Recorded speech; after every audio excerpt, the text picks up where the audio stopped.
Quiet dogs.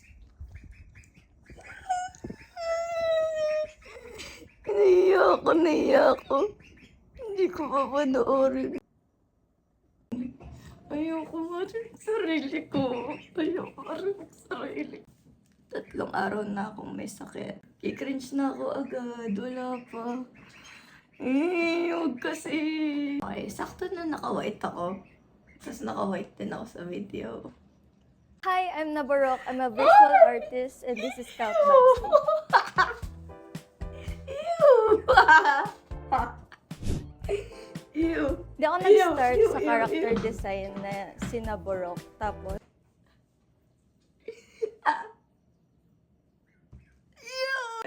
Okay naman siya. Ang taba ko. Okay. wala ako maging comfortable. Oh my gosh. Okay. Rate ko yung video. Maganda yung edit.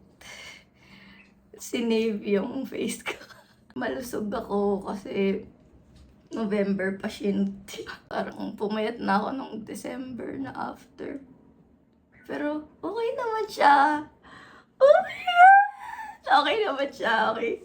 Hindi naman masyado nag-cringe. Ang galing ng nag-edit. Oh my God. Sige.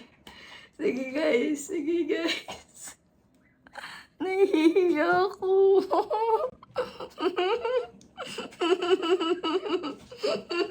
Update lang na ito yung official kong first sakit ng 2026. So, at least, hindi malala yung last sakit ko nung January. Pero nagkasakit na ako nung January, hindi lang natuloy. Ito natuloy na. Last 2 days walang boses. Tapos meron na ngayon. Tapos ginagamit ko na agad para dito sa video na to. Ano bang masasabi ko? What could have been better? Siguro tinanggal ko na yung about sa name. Kasi alam niya na yun eh, Nabarok. Okay siguro kung nasabi ko kung ano yung nilalagay ko sa pyesa instead of yung inspirations ko. Pero no shame naman in admitting mga idols ko. Adventure Time, mga cartoons, ganun. Ano, more from me. Feeling ko kasi hindi ako okay talaga magsalita. Tapos nagawa nilang watchable yung video. Nakatawa. Kasi after namin ng pangalan ko, nag-post ka mo matagal. Ano na? Grabe, ang galing nila. Gusto nyo lang interviewin. Hindi nyo lang alam kano karami akong take maggawa ng video. Hindi pa talaga ako okay magsalita. I mean, sinasabi ko lang yun. Pero ayoko na siyang sabihin out loud. Kasi sinasabi nila, ang mind natin ay powerful. Tapos kung ano yung sinasabi natin sa universe. Yun ang paniniwalaan ng brain natin. Tapos yun yung paniniwalaan din ng self natin. Ang dami na nag-invite sa akin mag-talk, gawa ng speech or something sa mga schools nila. Mga ganyan. Ang mga pinagbibigyan ko lang yung mga assignment na pwede nilang i-edit tong kilay ko. Tapos, kasi hindi talaga ako okay magsalita. Tingnan mo, sasabihin ko, okay magsalita. Sabi ko, oh me. Diba? Sabi ko sa inyo eh. Okay na nga ako na-print eh. Okay na ako na-print. Maayos na. Okay na. Pero sayang din kasi yung video. Pero sobrang okay na nung dulo. Pero kita ko yung kaba ko nung una sa video. Okay. Dahil nandyan na kayo, papakita ko yung mga bibi ko. Ito si Duck. Ito naman si Ling. Ang dumi ni Ling. Hindi ko nga alam kung madumi talaga siya or parang naggagawa na kasi na siya ng feathers dito. Tapos feeling ko brown yung feathers na dito. Or madumi lang talaga siya, hindi ko alam. Diba si Mimiya yan? Hawak niya yung shoulders na. Ako hawak ko siya. Tapos nandito na ako agad. Binanggit lang ako dito. Ang kinuha ata nila dito, nasa 20s. Ang tagnay nila. What's the best thing about being young? So sabi ko, bata pa ba ako? Sabi nila, oo, bata ka pa. Tapos yung nagsulat si Erica. Thank you, Erica. Siya rin yung nag-message sa akin. Tapos sabi niyo, "Lo, hindi ko akalain magre-reply ka. Baliw. Makikita ko yung chat. Ang laking opportunity. Hindi ko ba re-replyan?" Tapos ito. Wow, amazing. 4 na pages. Galing-galing ni Mimi, ano? Guys.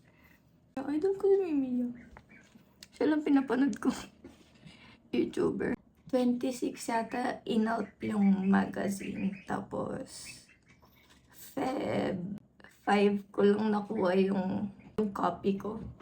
Dun sa Art Fair Philippines. Diba sa ticketing, may mga pila.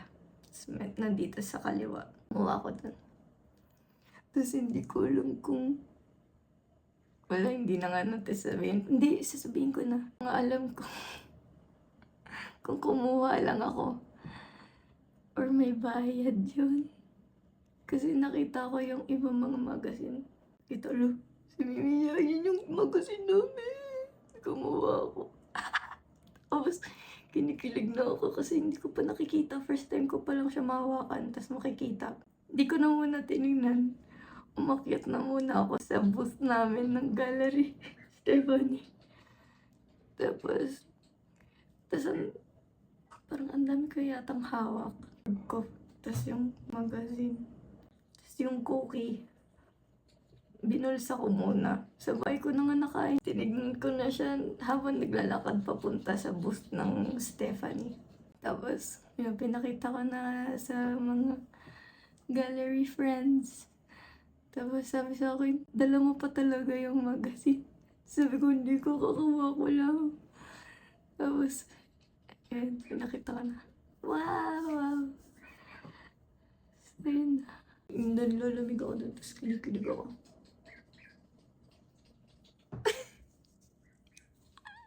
Thank you, Scout! Nagpipaint ako. Para sa secret. Yun lang. Parang kung ako artist ako, tapos makikita ko, may artist na nasa magazine, parang ma-inspire ako lalo. Ano? Kaya niyo yun. Ibig sabihin ko ko rin. Ganun, kaya yun. Ang galing na nagsasalita akong pangit ng boses. Ano pa bang may improve ko? Sana naging komportable ako sa video na parang ganito. Pero, syempre, maayos yung boses. Kasi nangyari, diba, 2 set ng shoot. Sabi sa akin, dulo na daw yung interview. Tapos, after ng shoot, na medyo nahiya pa ako nung una, white outfit. Mag-shoot na daw kasi sakto nandun na rin naman na daw sa pagre-recordan. So, medyo nahiya pa ako. Tapos, sa third na ako naging okay.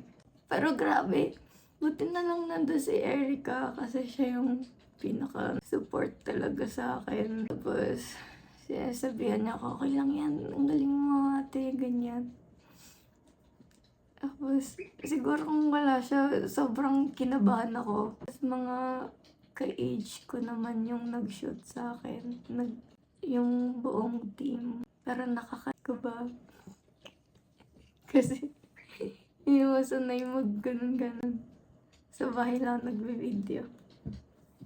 Pero grabe yung experience. So, parang hindi ko lang ata masabi yung mga mas malalim na parts ni Naborok. Meron pa ba nakakalimutan? Masyado kasi akong dilulo na feeling ko talaga malayang mararating ko. Tapos, grabe rin yung believe ko sa sarili ko. Tapos nangyayari na ngayon. Kung maglo-look back ka sa self mo dati na parang walang nagaganap. Tapos, bigla kang mapupunta sa stage mo ngayon. Grabing layo na pala ng narating mo. Tapos, ang dami mo ng achievements. Or kahit hindi nga parang yung self mo na ginapang mo kung ano ka ngayon. Kahit nga wala masyadong achievement, parang yung the fact na nagtutuloy-tuloy ka pa rin. Hanggang ngayon, ginagawa pa rin yung gusto mo. Pati, wala kasi love mo Ayun. So, naririnig yung boses ko. Hindi yung puro baby. Ayan, ala. Ito. Wait. Ito, experience. Oh my gosh. Kwento ko ba? Pwede ba yun? Pwede ba ikwento? Nung nag-message sa akin si Erica, na nag-send sila ng deck. Concept deck. Tapos, nung ini-scroll ko, gagi, ang ganda. Gagi, ang ganda. Parang kilalang kilala nila ako. Gustuhan ko yung mga sinasuggest nila. Pati yung questions na sinend sa akin, parang kilalang kilala nila ako. Sabi ni Erica, idol niya daw ako. Tapos, habang tinitingnan ko yung mga questions, ang ganda ng questions. Nung sinet up na yung mga projectors, pati yung screen sa likod. Sabi nila, naglalaro nga kami ng I Spy Mga digital illustrations. Ang dami mga details. Tapos, naglalaro daw sila ng I Spy. Tapos, yung screens, di ba? Magkakahiwalay siya. Pero nakunik-kunik nilang parang gets nila ako agad. Hindi ko lang masyadong napakita talaga Medyo nangihinayang ako, pero ayun. Awkward lang talaga ako. Pero sa mga sumusubaybay naman siguro sa akin, nagigets nila ako. Ginagawa ko lang sigurong excuse na baka hindi ko pa masyadong kilala yung sarili ko nung November. Kaso, ilang months pa lang ba yung nakalipas ngayon? December, January, February. Hindi lang siguro ako makasalita na maayos. Thankful ako sa buong team. Si Mikey, sabi niya, pandemic niya pa daw ako pina-follow. No? Parang medyo kakastart ko pa lang nung art account ko. 5 years na kami. Happy anniversary. Grabe. Tapos 10k followers na ako sa IG. Oh my God. Pero nagsimula ako sa ginagawa ko lang kung anong trip ko. Ang weird ng character. Nung una pa nga parang magkahiwalay kami ni Naburok saka ako. Ako nga pala yung character. Tapos ako na gumagawa lang. Pero habang patagal ng patagal, parang nagme-merge na yung personalities namin. Tapos nagba-back and forth kami ng inspiration. Nagkakaroon siya ng personality from sa akin. Tapos ako rin, nai-inspire ako sa kanya na ang adventurous niya. Tapos kung ano-ano pinagagagawa niya. Sobrang quirky. Hindi ko naman binisi na burok sa akin. Kaya nga kapag sinasabi sa akin, bakit chubby chicks nung fight pa ako?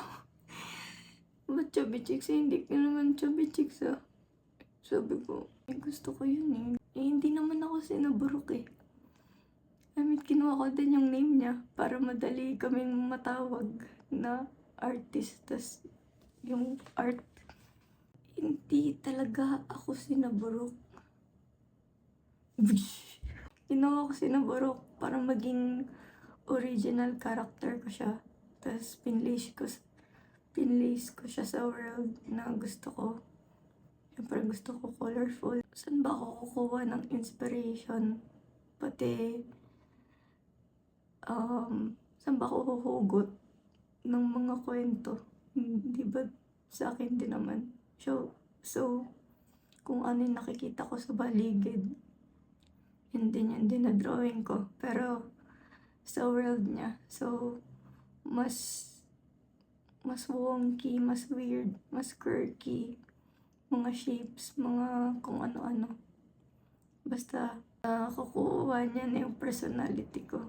Tapos, ay, parang ginagawa ko na siyang puppet na kanya ko na pinapa-deliver yung story. Or kung ano yung mga nafe-feel ko.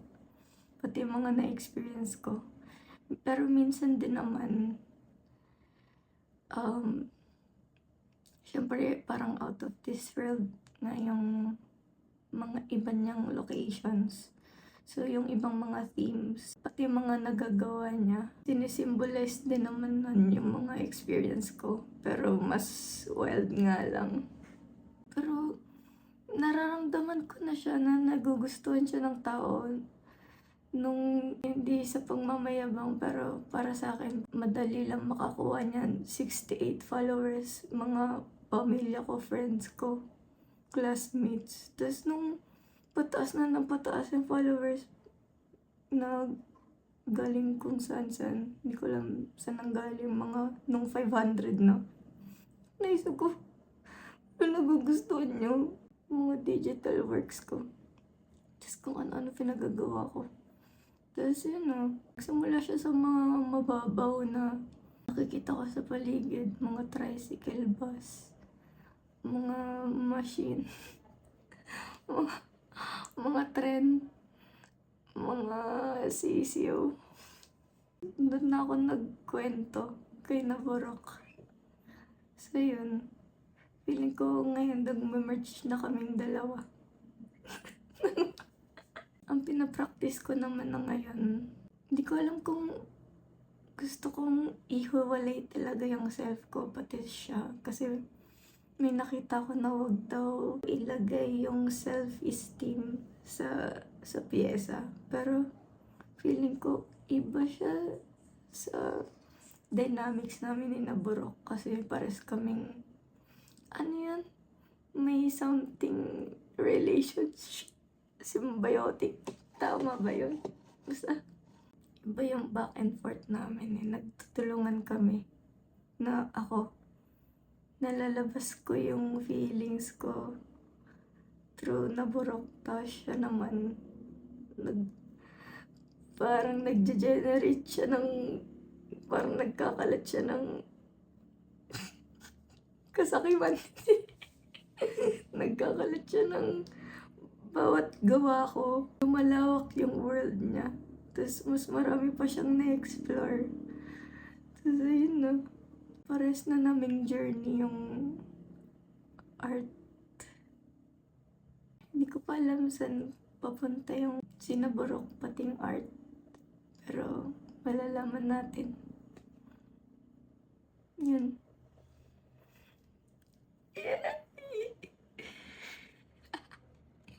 Bye.